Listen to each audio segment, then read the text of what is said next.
안녕하세요. 뉴욕에 있는 샘물교회 현장감 목사입니다.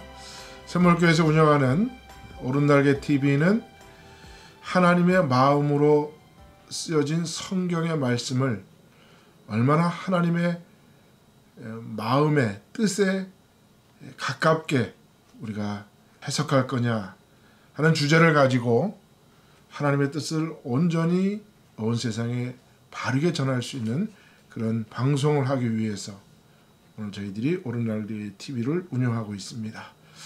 그동안 별일 없으셨죠? 하나님께서 모세에게 이스라엘 백성들을 이끌고 아브라함과 이삭과 야곱에게 약속하신 그 가나안 땅으로 가라라고 지시하시면서 그 가나안 땅을 하나님께서 뭐라고 표현하시냐 하면 젖과 꿀이 흐르는 광대한 땅이다 라고 이렇게 말씀을 하십니다. 그래서 하나님께서 말씀하시는 이 가나안 땅, 약속의 땅 가나안 땅을 하나님께서 젖과 꿀이 흐르는 땅이다 라고 말씀해 주시는데, 왜 하나님께서 아브라함과 이삭과 야곱에게는 약속의 땅이다 라고 말씀해 주시면서 오늘 처음으로 모세에게는 그 약속의 땅 가나안 땅을 젖과 꿀이 흐르는 땅이다 라고 말씀을 하고 계십니다. 그래서 오늘 모세에게 약속하신 젖과 꿀이 흐르는 땅, 그 젖과 꿀의 의미가 무엇인지를 오늘 우리가 생각하면서, 하나님의 말씀은 그 시대에도 그 말씀의 의미가 있지만 과거나 현재나 앞으로 오고 오는 모든 세대에게도 그 말씀이 같은 의미로 다가와야 되고 또 하나님의 뜻이 전해져야 하기 때문에 이 성경에 나오는 하나님의 말씀은 그만큼 그 의미가 있고 말씀 한마디 한마디에 중요한 의미가 있다라고 생각을 하는 것입니다. 그래서 모세에게 약속하신 젖과 꿀이 흐르는 땅에서 젖과 꿀이 과연 무엇을 의미하는 것이며 왜 모세에게만 이 젖과 꿀이 흐르는 땅이라고 말씀하셨는지 그 의미를 한번 생각해 볼까 합니다. 그래서 하나님의 말씀의 여행을 한번 저와 함께 떠나보시도록 하겠습니다. 오늘은 그래서 제목을 하나님의 약속의 땅, 젖과 꿀이 흐르는 땅의 의미라고 이렇게 정해 봤습니다. 아까도 말씀드린 것처럼 하나님이 아브라함에게 약속을 주십니다. 근데 그 아브라함에게 약속을 해주시는데 그 아브라함에게 하신 약속 가운데 두 가지가 아주 중요한 약속을 해주시는데, 첫 번째는 아브라함에게 땅을 약속해 주십니다. 그리고 아브라함을 통해서 민족을 약속해 주십니다. 우리가 잘 아는 것처럼 창세기 12장 1절에 여호와께서 아브라함에게 이르시되 너는 너의 본토 친척 아비집을 떠나 내가 네게 지시할 땅으로 가라. 그 지시할 땅, 그 땅이 바로 하나님의 약속의 땅 가나안 땅이죠. 그리고 하나님께서 이렇게 말씀하시죠. 내가 너로 내 후손이 밤하늘의 별들처럼 바닷가의 모래알처럼 내가 많게 하리라 하는 이 두 가지 약속을 하나님께서 해주십니다.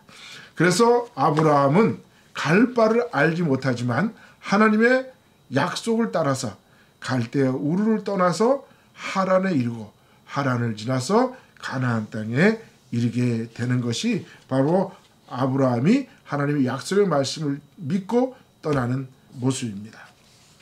그러면 왜 하나님께서는 아브라함을 부르셨을까요? 아브라함을 부르신 이유가 무엇일까요?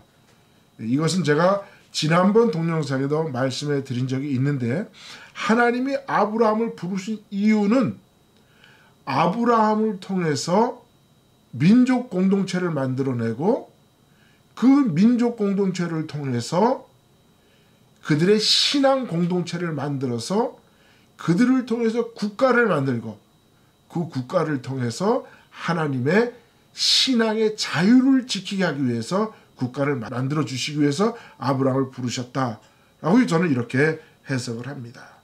그래서 하나님이 아브라함을 부르신 이유는 신앙의 자유를 지키기 위한 나라를 건설하기 위해서 부르셨는데, 우리가 잘 아는 것처럼 국가를 이루는 세 가지 요소가 있죠. 거기에는 영토와 국민과 주권입니다. 그래서 영토, 이 영토는 바로 가나안 땅이고, 국민은 아브라함을 통해서 일어나는 후손들, 곧 히브리 민족입니다. 그리고 그들이 가져야 할 주권은 바로 하나님 여호와의 신앙으로부터 오는 하나님의 신앙이죠. 그래서 그 신앙을 통해서 하나님이 역사하시는 그 주권에 따라서 살아가는 사람들. 그래서 영토와 국민과 주권을 하나님께서 아브라함의 후손을 통해서 이스라엘이라는 국가를 만들어내시는 것이죠. 그래서 하나님은 먼저 하나님이 약속하신 지시하는 그 땅은 바로 영토고, 그 땅은 가나안 땅이고, 그 땅은 하나님의 약속의 땅이고, 그 땅은 바로 젖과 꿀이 흐르는 땅이다.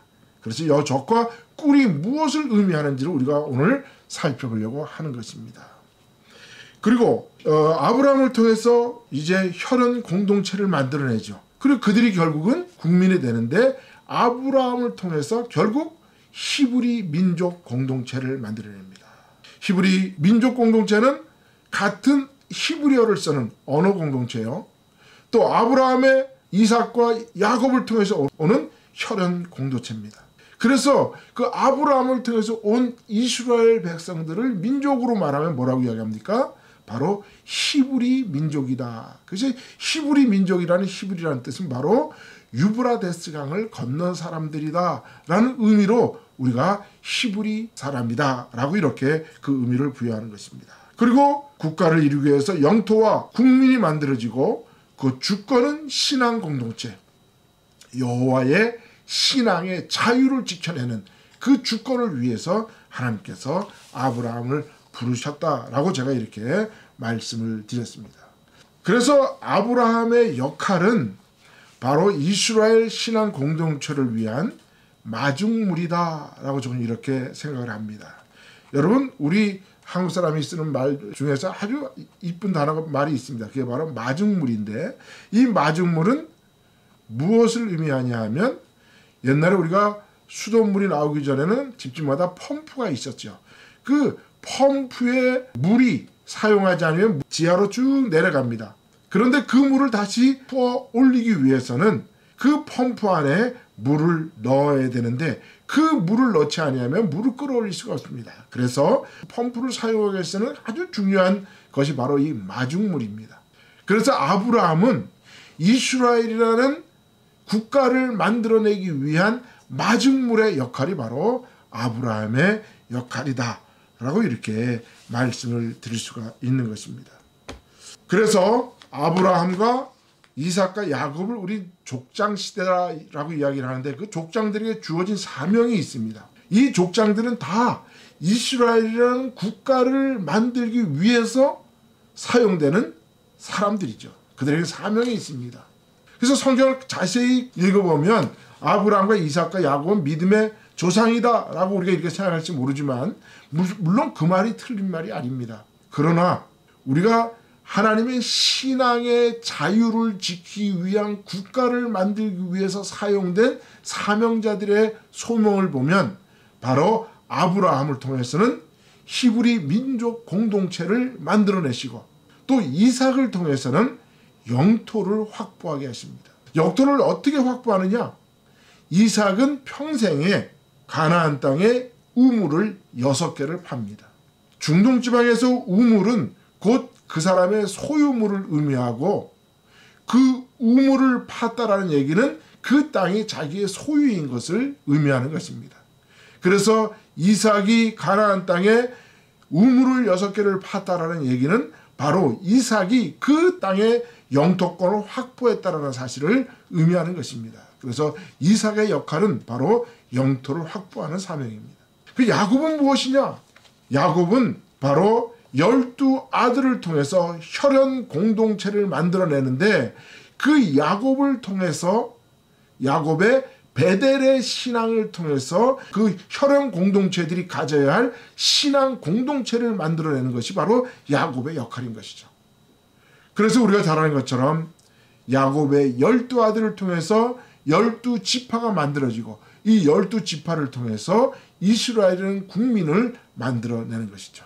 그런 의미에서 본다면 아브라함과 이삭과 야곱으로 이어지는 이 족장들은 각각이 하나님이 그들에게 소명을 주셨고, 아브라함은 가나안 땅이라는 땅과 민족을 약속을 받았고, 그래서 그는 히브리 민족의 마중물이 되었고, 이삭은 우물을 파므로 영토를 확보했고, 야곱은 여호와 신앙의 혈연 공동체를 신앙 공동체로 만들어내는 그런 중요한 역할을, 사명을 감당했다라고 우리가 볼 수가 있는 것입니다. 제가 이렇게 말씀드리면 여러분 조금 좀 생소하게 들리죠? 왜냐하면 지금까지 우리가 성경의 말씀을 이해할 때 그것을 우리가 신앙적 말씀으로 우리가 받아들였지, 이 말씀을 하나님의 신앙을 자유와 생명이라는 개념으로 이해하지 아니하면 이러한 제가 오늘 말씀드리는 이 아브라함과 이삭과 야곱을 통해서 만드시고자 하시는 하나님의 국가, 그 국가는 하나님의 여호와의 신앙을 지키기 위한 나라, 그 국가라는 개념을 이해할 수가 없는 것입니다. 그래서 성경을 어떠한 관점으로 보느냐에 따라서 하나님께서 맡겨진 각각의 그 소명자들이 한 일들이 눈으로 보인다는 것이죠. 그것을 우리는 그들에게 맡겨진 시대적 소명이다라고 이야기할 수가 있는 것입니다. 그래서 이 족장들에게 주어진 아브라함과 이삭과 야곱에게 주어진 그들의 그 시대적 소명을 우리가 잘 본받으면 오늘날 현대를 살아가는 우리들의 현대 신앙인들에게 있어서 소명이 무엇이냐, 오늘 내게 주어진 하나님의 시대적 소명이 무엇인가를 우리가 깨달을 수가 있는 것입니다. 여러분, 하나님은 그 시대에 따라서 모든 사람들에게 시대적 소명을 주십니다. 여러분은 집안에 사용하지 않는 물건들을 저장해 놓지 않죠. 다 언젠가는 쓸모가 있다고 생각하시고 여러분 창고나 아니면 여러분 가정에 집안에 많은 물건들을 다 갖다 놓을 것입니다. 사용하지 않는 것들을 우리가 쓰레기로 버리게 되죠. 마찬가지입니다. 하나님이 택하신 소명자들은 그 시대에 다 사용하시기 위해서 부르셨다는 겁니다. 그 부르심에 우리가 아브라함과 이삭과 야곱처럼 사용받아야 할 줄 믿습니다. 그것이 바로 우리가 이 세대를 살아가는 시대적 소명이라는 것이죠. 자, 그래서 아브라함과 이삭과 야곱을 통해서 이제 민족이 만들어지고 영토가 만들어지고 확보가 되고, 또 야곱을 통해서 민족 공동체가 신앙 공동체로 형성이 돼 가는데, 문제는 이제 야곱 때에 이르러서 중동 지방에 엄청난 가뭄이 들게 되죠. 그래서 하나님께서는 그들을 애굽 땅으로 보내십니다. 그래서 그들이 애굽 땅에 미리 하나님께서 요셉을 보내시고 요셉이 애굽의 국무총리가 되게 하셔서 하나님의 온전한 그 나라를 이루기 위한 민족의 형성을 만들기 위한 그 씨앗들이 제대로 보관하고 그들을 다시 보존시키기 위해서 하나님께서는 그들을 애굽으로 보내시는 겁니다. 그런데 그 애굽으로 보내실 때 그들은 자유인으로 애굽 땅에 들어갔습니다. 그들이 바로 70인의 야곱의 후손들이 애굽에 입국하게 되는 것이죠. 그리고 그들이 그곳에서 430년을 살면서 자유인으로 들어갔던 히브리 민족이 애굽 땅에서 430년을 사는 동안에 그들이 서서히 애굽의 노예로 전락해버리고 말았다는 것입니다. 그리고 이렇게 노예로 전락해 있는 히브리 민족을 하나님께서 어떻게 하면 구해낼 것인가? 노예로 전락하고만 노예 근성에 빠져버리고만 이스라엘 백성들을 어떻게 하면 그들의 조상인 아브라함과 이삭과 야곱에게 약속했던 그 가나안 땅으로 가게끔 이끄실 것인가? 이것이 하나님의 숙제죠. 그렇게 이스라엘이 히브리 민족이 430년 동안 애굽에 살면서 노예로 전락하고만 이 사람들을 이끌고 약속의 땅 가나안 땅으로 가게 하기 위해서 불러낸 사람이 바로 우리가 잘 아는 이스라엘의 지도자 모세죠. 그래서 모세를 통해서 하나님은 자유의 땅 가나안으로 이스라엘 백성들을 이끌어내시는 것입니다. 자, 그러면 이것을 우리가 영적으로 우리가 생각해보면 이렇습니다. 70인의 자유인들이 애굽 땅에 입국했다라는 얘기는 바로 아담과 아담의 후손들이 에덴의 동산에서 세상으로 쫓겨나는 것 같은 것이죠. 그리고 그 에덴의 동산을 쫓겨난 아담의 후손들이 세상에 살면서 사탄의 노예화가 되고 말았습니다. 하나님은 이 사탄의 노예가 된 아담의 후손들을, 인류를 어떻게 저들을 구해낼 것인가? 그래서 이스라엘 백성들을 광야 교회를 통해서 가나안 땅으로 이르게 하는 것처럼 우리가 이 세상 교회의 삶을 통해서, 교회의 믿음 생활을 통해서 하나님이 약속하시는 새 에덴의 땅으로 가야 하는 것이 바로 하나님이 우리를 구원하고자 하시는 구속사라는 계획을 우리가 이해할 수가 있는 것입니다.